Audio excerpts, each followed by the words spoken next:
and thank you for being here. So let me start first talk about the Lame system.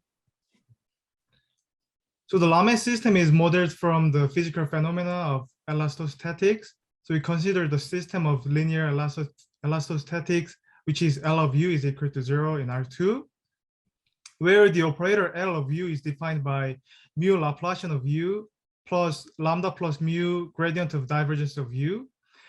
And this operator is called the Lame operator. And here the function u, vector field u, has two components. Mu and lambda are called the Lame moduli with positive mu, and lambda plus mu is non-negative number, which imply that lambda plus 2 mu and lambda plus 3 mu are positive numbers. And if lambda plus mu is 0, then this term goes away in the operator. So the operator L is going to be the vector Laplacian.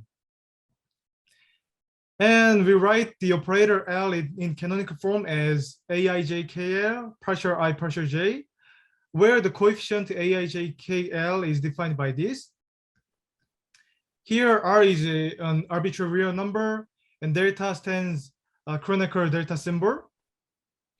And I'd like to emphasize here that we are going to employ the summation convention over the repeated indices. Okay.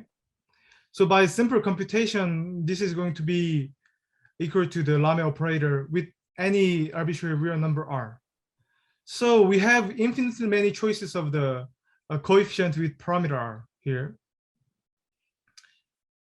So, so the collection of the coefficients with parameter R is called the coefficient tensor associated to Lame operator L. And as I said, there are infinitely many coefficient tensors associated with L. So because the coefficient tensor depends on the parameter R, so the ellipticity would depend on R as well. So let me first define the notions of ellipticity of the coefficient tensor here. The coefficient tensor A is said to be positive definite if there exists positive kappa such that the real part of inner product between A zeta and zeta bar is greater than or equal to kappa zeta square for any zeta is in C2 by 2. So this is sometimes called the strong elliptic or the Legendre elliptic condition. And the coefficient tensor is said to be Legendre-Hadamard elliptic if there exists positive kappa such that the real part of aijkl, kci, kcj, eta k bar eta l is greater than or equal to kappa kc square and eta square for any kc is in R2 and eta is in C2. And lastly, it's said to be weakly elliptic if determinant of this matrix is not 0 for any kc in R2 minus 0. So in this ellipticity, the strongest ellipticity is the positive definite, and the weakest ellipticity is the weakly elliptic here. So returning to the Neumann Lame system, in the coefficient tensor AR with parameter R, the coefficient tensor is positive definite if R is strictly between negative mu and mu. And this is Legendre-Hadamard elliptic for any R and weakly elliptic for any R. Moreover, if R is between negative mu and mu and including the right endpoint, which is mu, then AR satisfies the following property that there exists positive kappa such that this one is greater than or equal to kappa times absolute value of zeta plus zeta t over 2 square for any zeta in R2 by 2. Here T means the transposition. And this ellipticity condition is sometimes called the weaker elliptic because this is weaker than the positive definite but stronger than Legendre-Hadamard elliptic. And before we start to talk about the boundary value problems, I will need to talk about the conormal derivatives here. So given the domain omega with the outer union normal vector capital N and a coefficient tensor AR with parameter R associated to Lame, and let the vector field U be the nice vector field in the domain omega. Here nice means all first order derivatives of U exist and the non-tangential trace of them exist as well. Then the conormal derivative of U associated to coefficient tensor AR is defined by this. And the conormal derivative also depends on the parameter R. So there are infinitely many conormal derivatives here. There's infinitely many possibility to set up the Neumann problems for the operator L in the domain omega, because we have the conormal derivative condition in the formulation of the Neumann problems. Okay. So let's start to talk about the boundary value problems for L. So in the case of systems, the normal derivative is replaced by the conormal derivative. And the LP Dirichlet problem for L in the domain omega for P strictly between 1 and infinity has these conditions. U is of class C2 in the domain omega, and L of U is equal to 0 in the domain.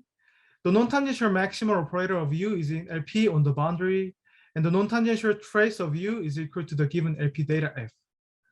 I'm not going to define the non-tangential maximal operator and the non-tangential trace for today, but this is the supremum of absolute value of U in some region, which is called the non-tangential region. So this gives us sort of the size condition for the boundary value problems.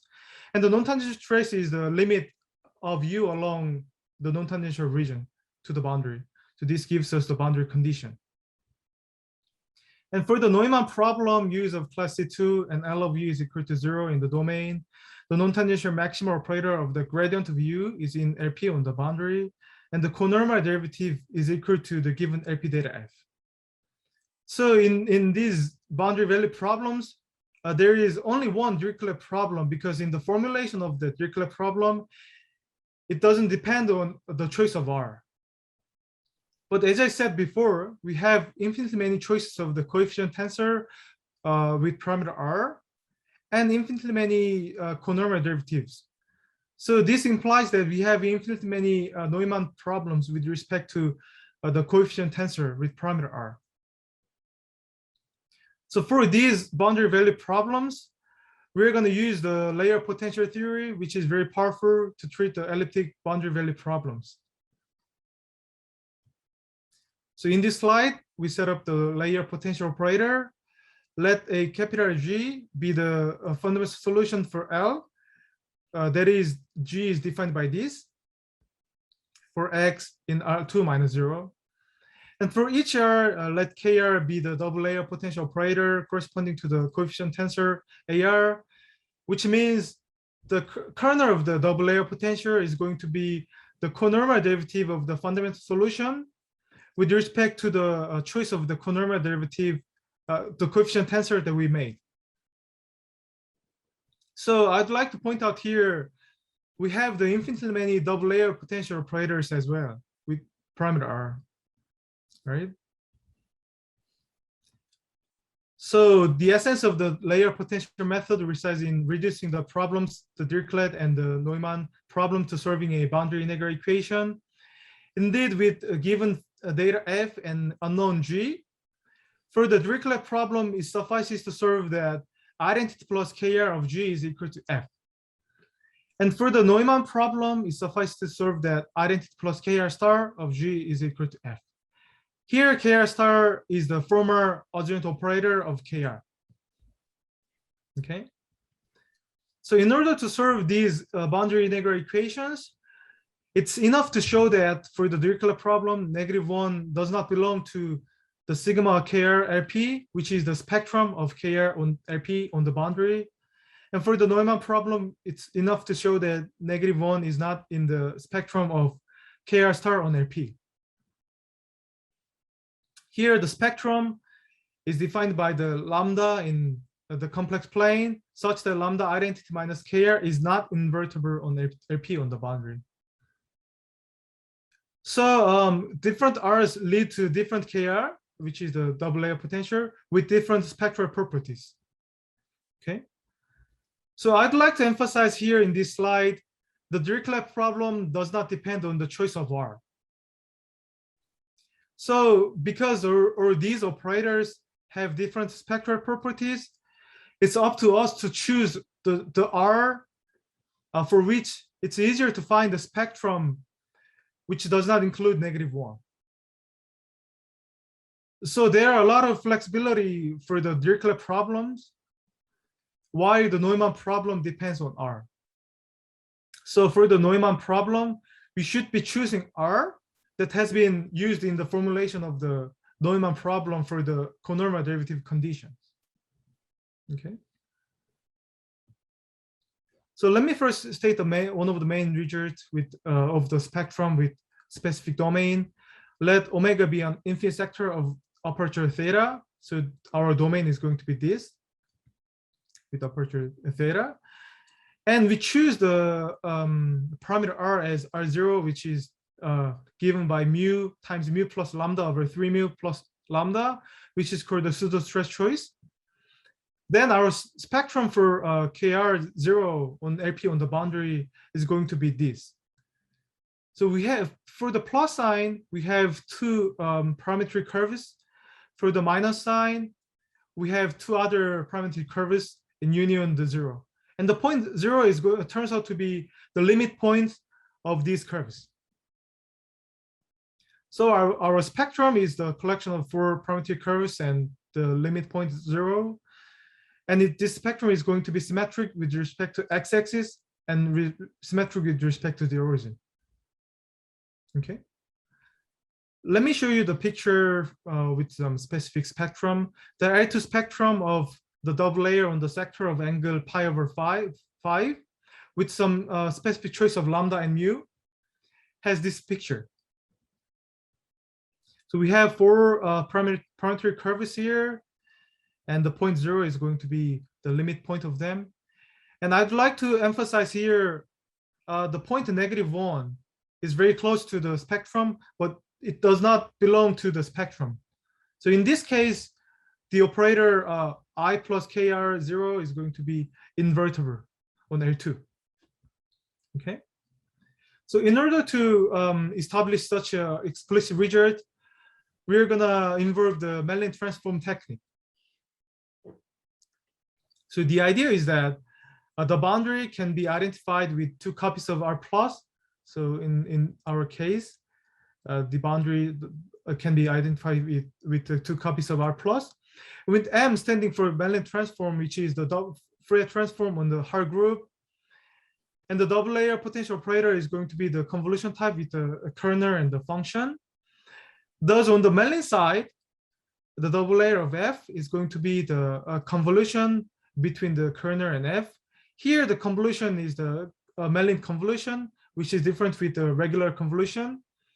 The difference between the Mellin convolution and the regular convolution is that the x minus y is replaced by x over y, and the measure is replaced by the Haar measure.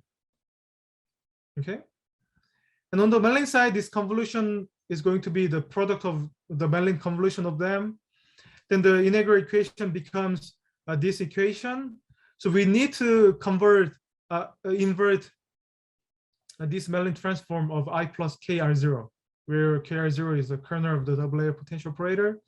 Similarly, lambda is in spectrum if and only if the Mellin transform of lambda identity minus KR0 is not invertible. Here, the Mellin transform of a function f in this space is defined by this. For each z on the vertical line at the point A, where for a in real number, this space is defined by f such that f of x times x to the a minus 1 is integral function. So in this space, this integral is going to be absolutely integrable. Okay. And I'm gonna introduce the Hardy kernels to introduce the main theorem for the spectrum.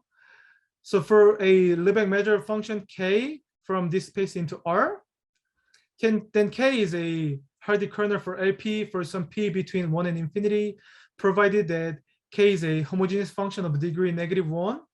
That is, for any positive lambda and xy are positive real numbers, k of lambda x and lambda y is equal to lambda to the -1 and k of x and y.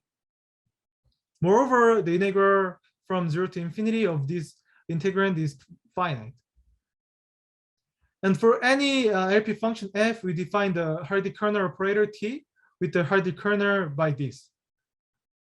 Okay, so from these 2 conditions, this operator is going to be boundedly from LP into LP. So let me state the main theorem for the spectrum.